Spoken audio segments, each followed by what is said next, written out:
এখন দেখছি সব ক্রিয়েটাররা দেবদেবীর ছবি দিয়ে বলছে যে শেয়ার কর, না হলে তোর অমঙ্গল হবে, তোর উমুক হবে তুমুক হবে, কেউ বলে মঙ্গল হবে।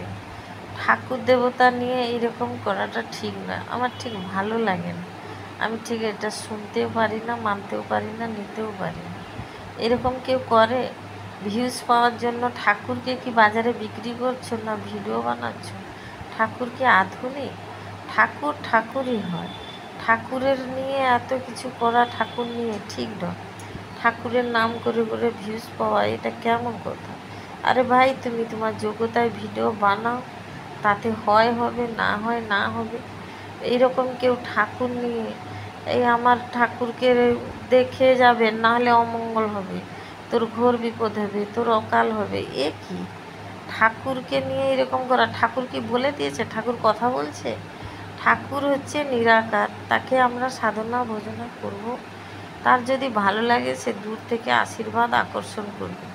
তাই বলে ঠাকুরের ছবি দিয়ে, ঠাকুরের রং মেখে, ঠাকুরের নাম করে এরকম 2 নম্বরি চিটিংবাজি ভিডিও একদম পছন্দ না।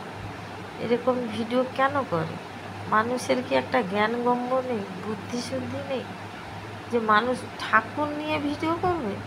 হ্যাঁ, ঠাকুরের পুজো করছি, করলাম, লোক পুজোটা দেখলো কীভাবে করবে, পুজো দিতে যাচ্ছি দেখলো, ঠিক আছে।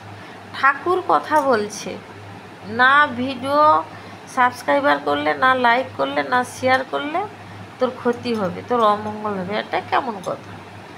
এটা কোনো কথা হলো? মানুষকে শিক্ষা দিতে হয়, দাও, কিন্তু এইরকমই অশিক্ষিতের মতন এরকম ঠাকুর নিয়ে কথা বলা, ঠাকুর অভিশাপ করছে, এগুলো কি? এগুলো একদম ভালো জিনিস না।